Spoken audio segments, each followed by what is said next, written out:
بسم اللہ الرحمن الرحیم نحمدہ ونصلی علی رسولہ الکریم اللہم صلی علی سیدنا مولانا محمد وبارک وسلم۔ آج ہم قصص النبیین کا یہ تیسرا سبق پڑھیں گے۔ اس کا عنوان ہے ربی اللہ۔ سیدنا ابراہیم علیہ السلام کا پیچھے جو واقعہ گزرا اس میں اس بات کو بیان کیا گیا کہ انہوں نے مختلف چیزوں کو دیکھا کہ ان میں کچھ چمک ہے یا ان کا جسم کچھ اس طرح کا ہے کہ وہ بڑی معلوم ہوتی ہیں، تو ایسی چیزوں کو دیکھ کر وہ یہ سمجھے کہ شاید یہ رب ہیں اور یہی کرتا دھرتا ہے۔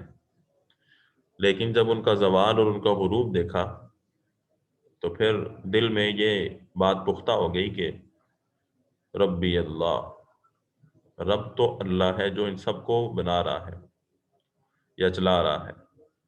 تو اسی عنوان کو یہ قائم کیا، ربی اللہ، ربی میرا رب، اللہ اللہ ہے۔ رب تربیت سے ہے اور پرورش کرنے والے کو رب کہتے ہیں، اور پرورش بھی ایسی جس میں زندگی کی ہر ضرورت کا خیال کیا جائے، تو اس ذات کو رب کہا جاتا ہے۔ اس لیے قرآن مجید نے والدین کو بھی رب کہا ہے، اور یہ دعا جو قرآن نے تعلیم فرمائی، رب ارحمہما کما ربیانی صغیرا، اے اللہ ان پر رحم کر اسی طرح جس طرح انہوں نے بچپن میں میرے اوپر رحم کیا۔ تو یہ ربی اللہ کا عنوان یہ اسی طرح ہے کہ اللہ رب العزت کی قدرت کے قائل ہو کر سیدنا ابراہیم علیہ السلام نے یہ فرمایا کہ میرا رب تو اللہ ہے۔ وَعَرَفَ إِبْرَاهِيمُ أَنَّ اللَّهَ رَبُّهُ، عرفہ معرفت سے، تعریف سے ہے۔ میں نے عرض کیا تھا کہ اس کا معنی ہوتا ہے پہچاننا، تو عارف پہچاننے والے کو کہتے ہیں۔ اسی طرح معروف اس آدمی کو جس کی پہچان زیادہ ہو، معروف شخصیت یا معروف چیز بولا جاتا ہے۔ تو عرف بھی اسی سے ہی ہے، پہچان رکھنے والی چیزیں۔ تو عرف ابراہیم، ابراہیم علیہ السلام نے پہچان لیا اس بات کو کہ ان اللہ ربہ، کہ بے شک اللہ ہی ان کا پروردگار ہے۔ کیوں؟ لأن اللہ حی لا یموت، یہ لام جو ہوتا ہے یہ علت بیان کرتا ہے، وجہ بیان کرنے کے لیے آتا ہے۔ جب اس کے نیچے زیر آتی ہے تو کسی چیز کی وجہ بیان کرنے کے لیے اس طرح اس کو لکھا جاتا ہے۔ تو لأن اللہ، اس لیے کہ ان بے شک اللہ ہی ہے جو زندہ ہے، لا یموت اور جس کو موت نہیں آ سکتی، وَأَنَّ اللَّهَ بَاقٍ لَا يَغِيبُ، اور بے شک اللہ ہی باقی ہے، لا یغیب وہ غائب نہیں ہو سکتا، وَأَنَّ اللَّهَ قَوِيٌّ، اور بے شک اللہ ہی طاقتور ہے، لا یغلبہ شیء، نہیں غالب آتی اس پر شیء کوئی بھی چیز۔ وعرف ابراہیم، اور پہچان لیا ابراہیم علیہ السلام نے کہ ان اللہ، کہ بے شک اللہ ہی رب الکوکب، ستاروں کا رب ہے، وان اللہ رب القمر، اور بے شک اللہ ہی چاند کا رب ہے، وان اللہ رب الشمس، اور بے شک اللہ ہی سورج کا بھی رب ہے، وان اللہ رب العالمین، اور بے شک اللہ ہی دو جہانوں کا پروردگار ہے۔ عالم جہان کو کہتے ہیں اور عالم جاننے والے کو کہتے ہیں۔ تو عالمین سب جہان، عالم ایک جہان، تو سب جہانوں کا پروردگار ہے، یعنی اس میں مخلوقات کے جتنے بھی جہان ہیں، پھر اس میں آسمان اور زمین ہے، پھر ستارے ہیں، ہر جہان آباد ہے، تو سب جہانوں کا پروردگار ہے۔ وحد اللہ ابراہیم، ہدا ہدایت سے ہے، ہدایت کا معنی ہوتا ہے رہنمائی کرنا. تو ایک رہنمائی ہوتی ہے جو آدمی کسی کو کوئی رستہ بتا دے اور یوں کہے کہ ادھر سے جاؤ گے اور ادھر سے آگے مڑو گے تو فلاں جگہ آ جائے گی اور وہاں آپ پہنچ جاؤ گے. یہ رہنمائی کہلاتا ہے ہمارے عرف میں. تو ہدایت کا ایک یہ بھی معنی ہے.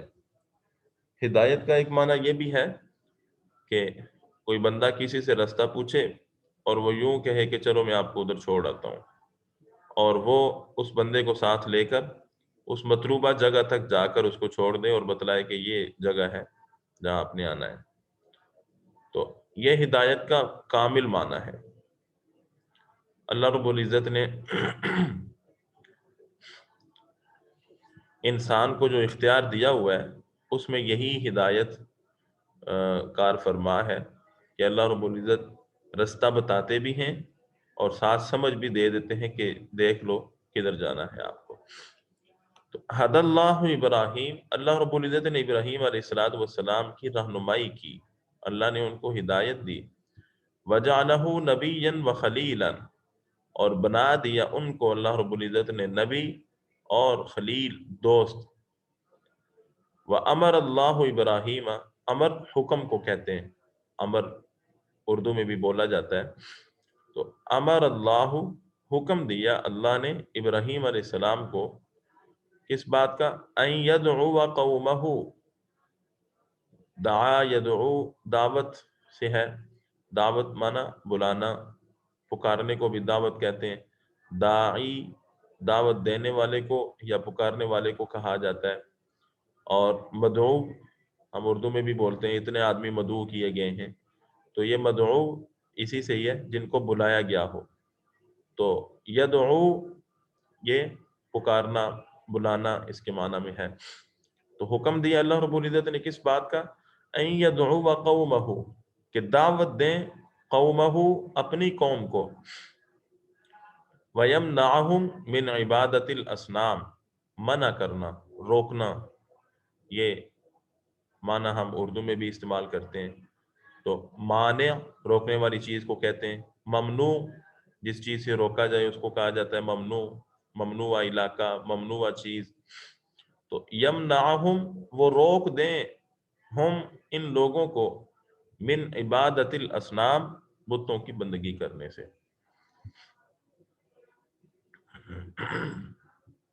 اگلا عنوان ہے کہ اللہ رب العزت نے جب یہ حکم دیا ابراہیم علیہ السلام کو دعوت دینے کا تو اس کی کیا صورت تھی؟ دعوت ابراہیم، ابراہیم علیہ الصلوۃ والسلام کی دعوت، ابراہیم علیہ السلام کی پکار، اپنی قوم کو اللہ کی طرف بلانا. ودعا ابراہیم قومہ الی اللہ، دعا اور بلایا ابراہیم علیہ السلام نے اپنی قوم کو اللہ کی طرف. ومنعہم، اور روک دیا ان کو، من عبادت الاصنام، بتوں کی بندگی کرنے سے. قال ابراہیم لقومہ، قال، قال کا معنی پیچھے بھی گزر چکا ہے، کہنے سے ہے، تو قائل کہنے والے کو کہتے ہیں. قال ابراہیم، کہا ابراہیم علیہ السلام نے اپنی قوم کو، ما تعبدون، کس چیز کی بندگی کرتے ہو تم؟ یہ ما اور من کا پچھلے سبق میں بات گزری تھی کہ ما اور من بھی اس میں موصول ہیں، اور ما جو ہے یہ آتا ہے غیر ضمیر افعول کے لیے. لیکن ایک ما ہوتا ہے استفہام کے لیے، سوال پوچھنے کے لیے. تو اس میں کچھ الفاظ ہوتے ہیں، ایک یہ یہاں پر ما موجود ہے، ما، اور ایک یہ نیچے حل کا لفظ ہے. اور بھی الفاظ ہیں جو آتے جائیں گے انشاءاللہ، ساتھ ساتھ ہم دیکھیں گے. تو ما یہ استفہام کے لیے، پوچھنے کے لیے آتا ہے. اے نبی اسی طرح پوچھنے کے لیے آتا ہے.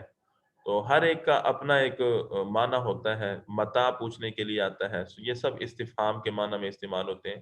استفہام فہم کو طلب کرنا، یہ معنی ہوتا ہے استفہام کا. ہم اردو میں اس کو استعمال کرتے ہیں کہ فلاں بڑی استفہامیہ نظروں سے میری طرف دیکھ رہا ہے، یا اسی طرح کوئی اور جملہ استفہامیہ انداز کا لفظ بولا جاتا ہے. تو یہ استفہام کے معنی کے لیے آتا ہے کسی بات کو سمجھنے کے پوچھنے کے لیے، ما تعبدون، کس چیز کی بندگی کرتے ہو تم، کس چیز کی عبادت کرتے ہو تم؟ قالو، انہوں نے کہا، نعبد اصناما، ہم تو عبادت کرتے ہیں بتوں کی۔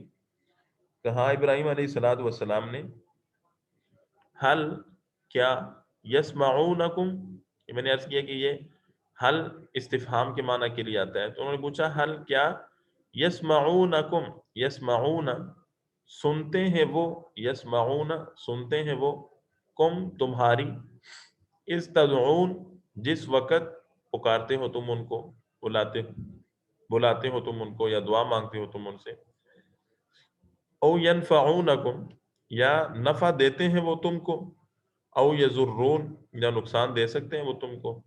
نفع، ضرر عام استعمال ہونے والے الفاظ ہیں۔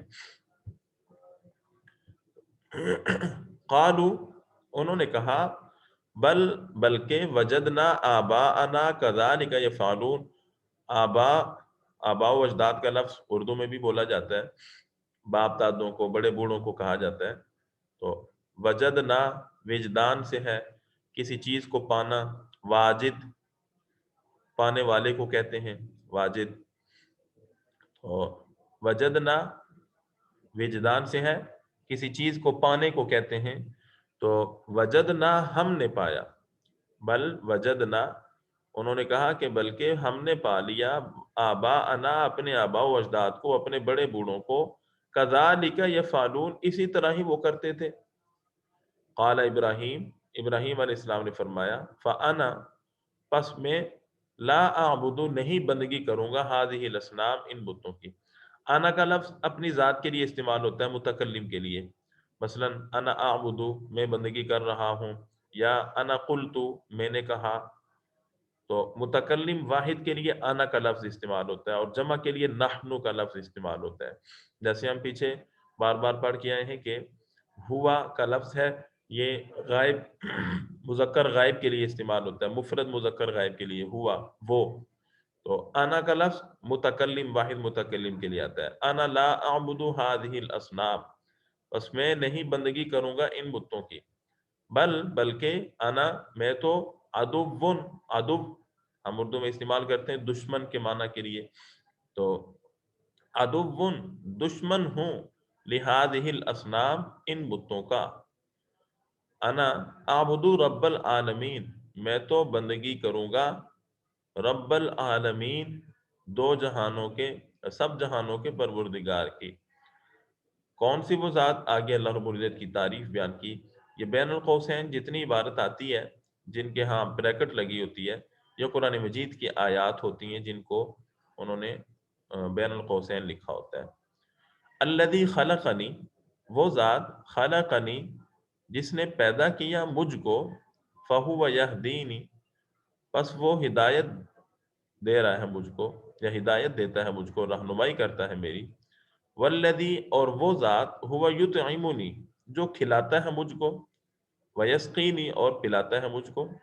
ساقی کا لفظ اسی سے ہے، سقا یسقی، اسی سے ساقی ہے، پلانے والے کو کہتے ہیں، اور اطعام کھانا کھلانے کو کہتے ہیں، تو جیسے طعام کھانے کو کہتے ہیں تو اطعام کھانا کھلانا، تو یہ اسی سے ہے، یطعمنی کھانا کھلاتا ہے مجھ کو اور مجھ کو پلاتا بھی ہے۔ وَإِذَا مَرِضْتُ اور جب بیمار ہو جاؤں میں، فَهُوَ يَشْفِينِ تو وہ مجھے شفا دیتا ہے۔ یعنی یہ وہ ساری باتیں ہیں کہ جو عام روز مرہ کے استعمال کی ہیں اور عوام کو سمجھ آنے والی ہیں۔ ان الفاظ سے ابراہیم علیہ السلام نے اپنی قوم کو دعوت دی، یعنی اللہ رب العزت کی ذات کی بڑائی کو نہیں بیان کیا، یہاں پر وہ باتیں بیان کی کہ جو اللہ کی بڑائی کی اس انداز سے تھیں کہ جو انسانوں کی ضروریات اور روزمرہ کے معمولات سے متعلق تھیں۔ کھانا مجھے وہ دیتا ہے، میں بیمار ہو جاؤں تو شفا مجھے وہ دیتا ہے، پیدا اس نے مجھے کیا ہے۔ والذی یمیتنی اور وہ ذات ہے کہ جو موت دے گا مجھ کو، ثم یحیینی پھر زندہ بھی کرے گا مجھ کو۔ جبکہ اس کے متوازی دوسری طرف دیکھو تو ان الاصنام بے شک بت، لا تخلق نہیں پیدا کر سکتے، ولا تہدی اور نہیں ہدایت دے سکتے، وانہا لا تطعم احدا اور بے شک وہ بت لا تطعم نہیں کھانا دے سکتے، احدن کسی ایک کو بھی، ولا تسقی اور نہ ہی پلا سکتے ہیں، وَإِذَا مَرِضَ اور جب بیمار ہو جائے احدن کوئی ایک، فَهِيَ لَا تَشْفِي تو وہ شفا نہیں دے سکتے، وَإِنَّهَا لَا تُمِيتُ أَحَدًا اور بے شک یہ بت نہیں موت دے سکتے کسی ایک کو، وَلَا تُحْيِي اور نہ ہی زندہ کر سکتے۔ تو یہ باتیں جب ابراہیم علیہ السلام کی مشہور ہوئیں تو اس وقت شہرت کہاں کہاں تک پہنچی؟ اگلا جملہ، اگلا عنوان اسی بات کو واضح کر رہا ہے۔ امام الملک، ابراہیم علیہ السلام بادشاہ کے سامنے پہنچ گئے۔ ملک میم کے زبر کے ساتھ، اور ایک ہے ملک میم کے زیر کے ساتھ، اور ایک ہے ملک میم کے پیش کے ساتھ۔ تینوں طرح لفظ پڑھا جا رہا ہے، تینوں کا معنی مختلف ہے۔ ملک بادشاہ کو کہتے ہیں، اس کی جمع آتی ہے ملوک، اور میم کے فتح کے ساتھ ہی ملک کا لفظ بھی بولا جاتا ہے۔ ملک یہاں لام کے نیچے زیر ہے اور میم کے اوپر زبر ہے، تو یہ لفظ ہے ملک، یہ کہتے ہیں بادشاہ کو، اس کی جمع آتی ہے ملوک۔ اور ایک ہے لام کے زبر کے ساتھ ملک، ملک فرشتے کو کہتے ہیں، اس کی جمع آتی ہے ملائکہ۔ اور ملک میم کے زیر کے ساتھ ملکیت کو اور اپنی اپنی چیز ہونے کو کہا جاتا ہے، میری ملکیت یا میری ملک ہے یہ چیز۔ تو ملکیت کسی چیز کو اپنی ہونے کو بتانے کے لیے آتا ہے۔ اور اس کے ساتھ لفظ استعمال ہوتا ہے ملک، ملک کا معنی ہم سلطنت مراد لیتے ہیں، ملک کا لفظ بولتے ہیں۔ تو یہ ایک لفظ سے کئی سارے معنی مختلف اعراب کے ساتھ ہم پڑھ رہے ہیں۔ ملک کی جمع ممالک آتی ہیں، ہم استعمال کرتے ہیں۔ تو امام الملک بادشاہ کے سامنے، یعنی ابراہیم علیہ السلام کی پیشی اس کے بعد اس بات پر۔ کان فی المدینتی ملک کبیر جدا، کانا تھا فی المدینتی شہر میں،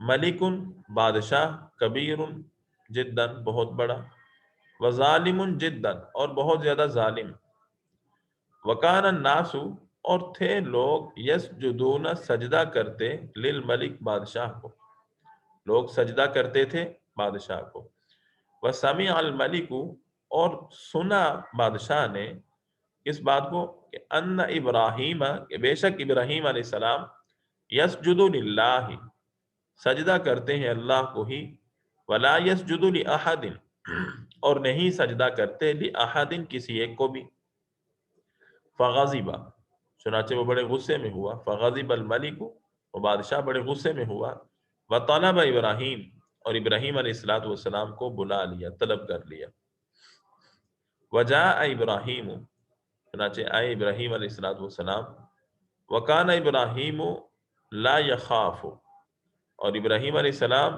لا یخاف، کانا کا میں نے عرض کیا تھا کہ کانا جب یہ آتا ہے ماضی کے ساتھ تو ماضی بعید کے معنی میں یہ کر دیتا ہے، اور جب یہ مضارع کے لفظ کے ساتھ مستقبل کے لفظ کے ساتھ آتا ہے تو اس وقت یہ اس کو استمرار کا معنی دیتا ہے۔ اس کو جیسے میں نے مثال عرض کی تھی اس وقت بھی، اب دوبارہ میں اس کو عرض کر دیتا ہوں۔